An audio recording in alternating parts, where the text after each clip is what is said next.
Oi, vamos lá. Amores, tem um autor que os alunos reclamam muito, mas reclamam demais. Professora, não tem vídeo de Hegel, a senhora não fala do idealismo do Hegel, da dialética hegeliana. Por que a senhora não fala de Hegel? Então vamos falar sobre Hegel. Quem foi Hegel? Hegel foi um pensador, um intelectual, que refletiu muito sobre as relações entre as pessoas e a sociedade. E aí ele desenvolveu um método dialético próprio. Vocês estão me ouvindo falar de dialética desde o primeiro dia de aula, não estão? A dialética e Sócrates tinham duas etapas. Quais eram? Ironia e maiêutica, em busca de uma verdade fixa, se contrapondo a qual método? A retórica dos sofistas. Beleza? Lembram disso? Onde a verdade é relativa. Depois vocês me escutaram falar sobre dialética com quem? Platão. O método do Aristóteles é o método analítico, a decomposição do todo em partes para entender cada parte, para depois entender a totalidade. A dialética do Platão trata da questão da tese, antítese e síntese, que ele chama de movimento de construção do conhecimento. Pensa comigo, tese, determinado tipo de pesquisa, determinado tema, uma pessoa desenvolve. Antítese, outra pessoa questiona. E síntese é o resultado da análise dessa pessoa sobre a antítese. Não entenderam? Já dá para ver pelos olhares de alguns. Qual o seu nome? João Pedro? João Pedro está fazendo uma pesquisa sobre o sistema carcerário no Brasil. E ele escreve lá no trabalho dele que ele tem um grande sonho, que as pessoas presas realizem trabalho forçado.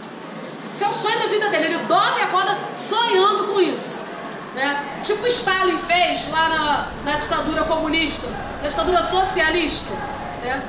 Então, o sonho do João Pedro é que aqui no Brasil os presídios funcionem como os presídios na antiga União Soviética, né? Daquele regime totalitário pavoroso stalinista. Mas ele não está escrevendo, pesquisando sozinho, ele está pesquisando com o Eduardo. O Eduardo constrói uma antítese. O Eduardo fala, é um absurdo que você diga isso, porque isso é característica de regime político totalitário. Isso é cruel demais, ainda mais depois da criação da ONU, da Carta dos Direitos Humanos. É um absurdo que esse seja o seu sonho, João Pedro. E aí o Eduardo constrói uma antítese, que é um projeto se contrapondo à proposta do João Pedro, onde os presos vão ter curso profissionalizante, vão trabalhar, vão estudar, mas vão desenvolver a capacidade de serem ressocializados, de voltarem para a vida social. Beleza? Aí o João Pedro olha para a antítese do Eduardo e fala assim, vou fazer uma tese, vou fazer uma síntese. Sabe qual é a minha síntese? Que você é um lunático, você gosta de bandido, né? Você adora o bandido, porque você não pensa nas vítimas dos bandidos, tá ok? É isso aí, né? Só que para o Platão, esse processo ele não tem fim, ele é contínuo. Aí o Eduardo, com toda a paciência que Deus lhe deu, pega a síntese do João Pedro e elabora uma nova tese. Notaram que o processo é cíclico? Na dialética do Sócrates, o processo era cíclico? Não. Era ironia, maiêutica e verdade inquestionável. Conhecimento que estava dentro da pessoa, que ela ia descobrir através do método.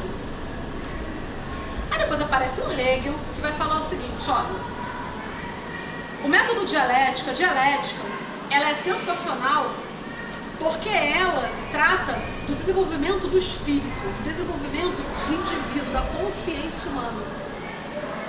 E a consciência humana se desenvolve através da tese, antítese e síntese, que é onde embola a cabecinha de você. Vamos lá. Tese para Hegel. Ser em si. Qual é o seu nome? Giovanna. Então, Giovanna é um ser em si. Antítese, ser fora de si. A Giovanna na vida e sociedade. Então, a Giovanna, ela tem a visão de mundo dela. Quando ela vai para a sociedade, ela sai do centro da visão de mundo dela e passa a ter contato com outras visões, outras interpretações, compreensões da realidade, que é o ser fora de si. Tese, Giovanna ser em si. Antítese, Giovanna fora de si, que é o ser fora de si. E quando ela retorna, que é a síntese, que é o retorno do ser para si, que é o retorno da Giovanna para ela mesma, ela vai refletir sobre o modo como ela pensava, o modo como as pessoas pensam e vai construir uma nova visão de mundo, influenciada pelo modo como as outras pessoas também percebem a realidade. Notaram que dentro dessa lógica não tem política sem ideologia? Porque ser humano nenhum vive dentro de uma redoma de vidro.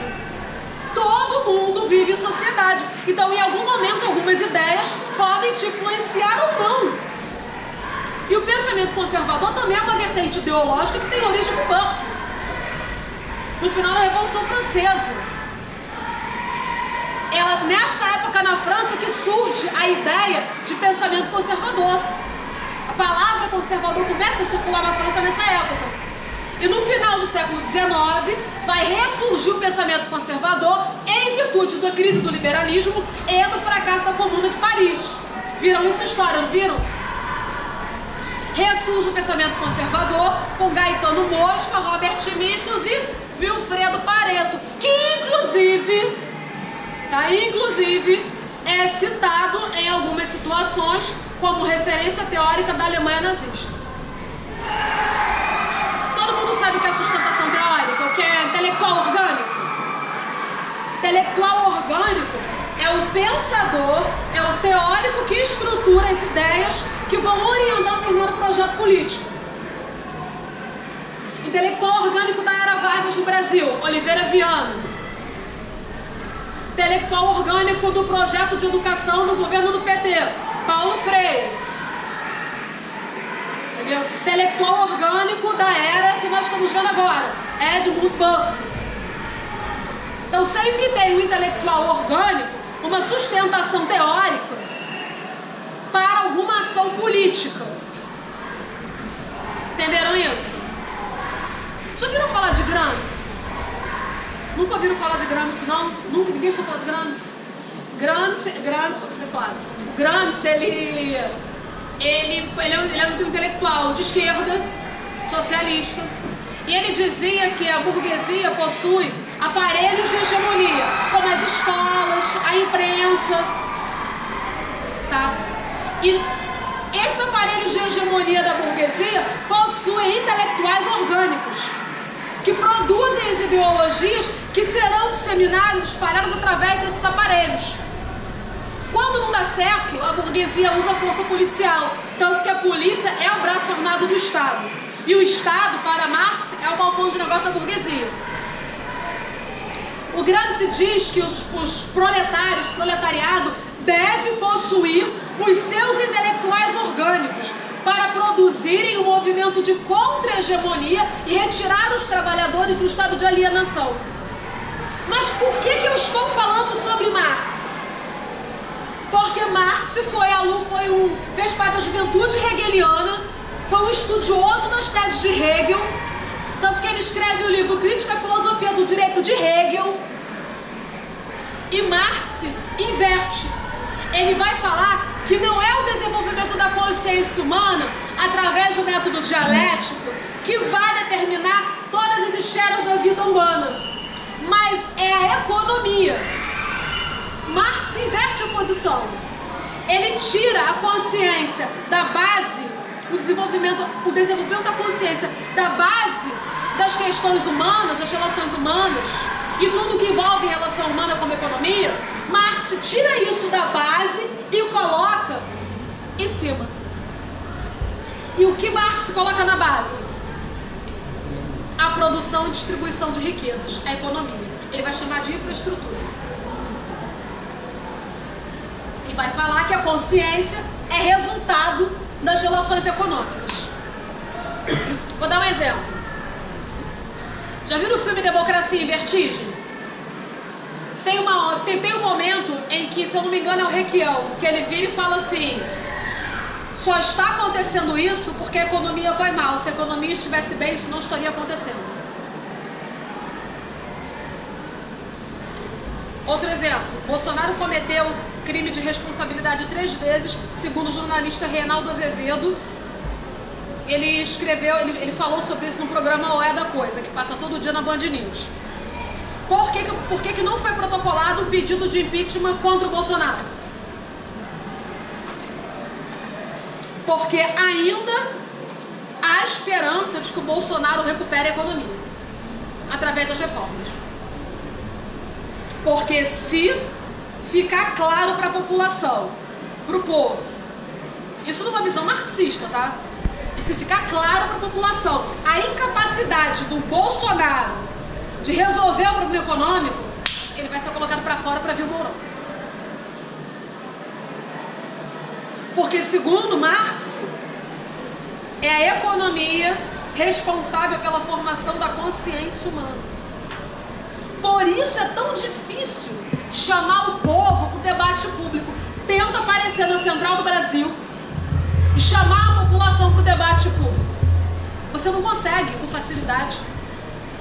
Porque o modo como a sociedade se estrutura economicamente deixa as pessoas com um tempo muito corrido. Então a preocupação delas é trabalhar para ganhar dinheiro, pagar a conta, trabalhar, ganhar dinheiro, pagar a conta, e elas mergulham num estado de alienação a ponto de não se perceberem como capazes de mudar a realidade onde elas vivem. Isso numa perspectiva de Marx, tá? Dúvida? Pode falar.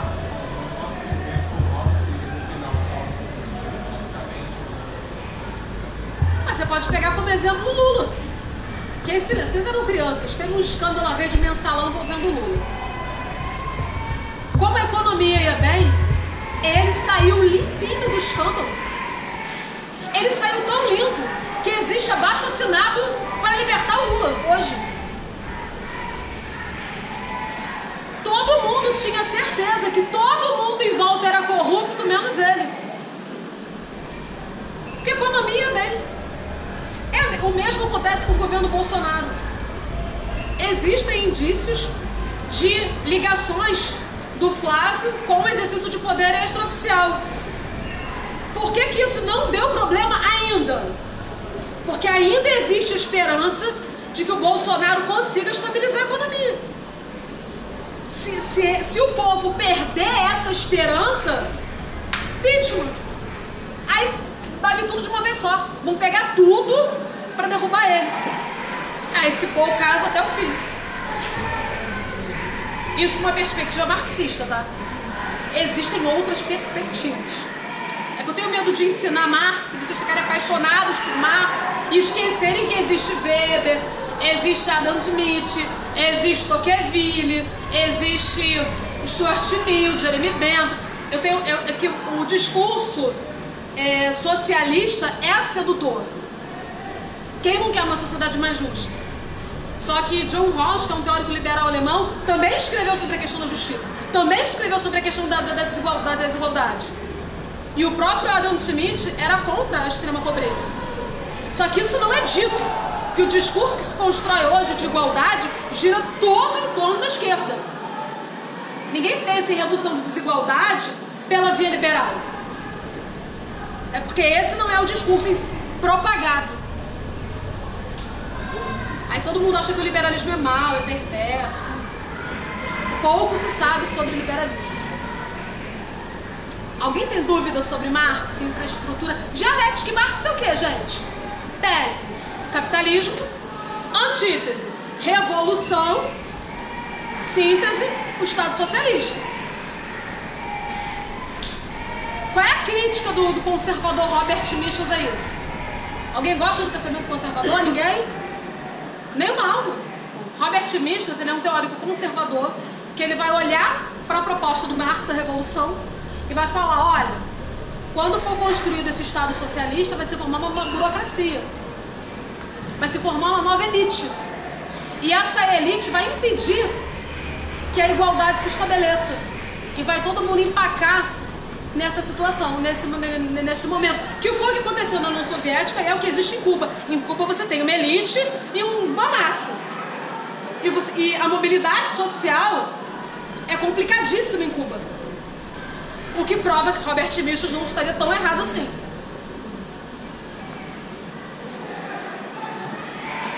Dúvidas? Agora, qual é o objetivo final do Marx? É uma sociedade sem o quê? Sem Estado e sem propriedade privada, sem divisão de classes. Qual foi o teórico iluminista que escreveu sobre isso? Rousseau. Em qual momento não havia propriedade privada? No estado de natureza. Aconteceu esse momento? Ele estava o quê? Idealizando. Ou seja, a esquerda corre atrás de um sonho. A esquerda corre atrás de algo que foi idealizado. Engraçado, né?